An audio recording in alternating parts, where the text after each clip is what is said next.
মিদাদপুর কৃষি সমবায় সমিতির নির্বাচনে বিনা প্রতিদ্বন্দ্বিতায় বাম এবং কংগ্রেস জোট করে জয়লাভ করল মুর্শিদাবাদের রানীনগর ব্লক কংগ্রেস নেতৃত্ব জানিয়েছেন।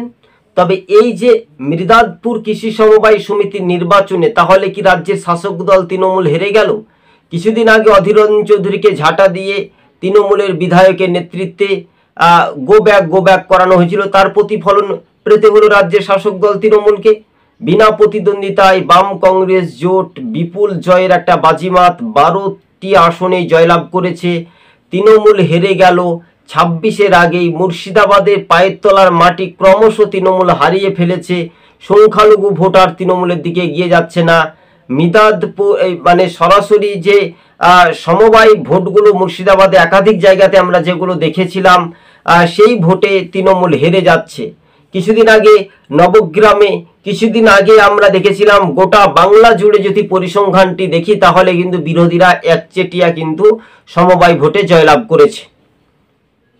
এই যে রানীনগরের মাটিতে দাঁড়িয়ে তৃণমূলকে একটা জোর ধাক্কা বলা যেতে পারে, কিন্তু এবার মুর্শিদাবাদের কৃষি সমবায় সমিতির নির্বাচনগুলো বিরোধীদের এক ঝাটকে বলা যেতে পারে, মানে এক ঝাঁকে। তাহলে রানীনগর 2 নম্বর ব্লক কংগ্রেস নেতৃত্বরাও জানিয়েছেন যে তৃণমূলের পায়ের তলার মাটি ক্রমশ হারিয়ে পড়েছে। তাই এবার সরাসরি 12টি আসনেই জয়লাভ করেছে। আজ সবুজবঙ্গ নিউজ চ্যানেলটি ভালো লাগলে সাবস্ক্রাইব করে পাশে থাকবেন। দর্শক বন্ধুগণ, রাজ্য রাজনীতিতেই আপনাদেরকে সরাসরি স্ক্রিনের সাহায্যে দেখানোর সুযোগ সুবিধা করে দিচ্ছি আমরা।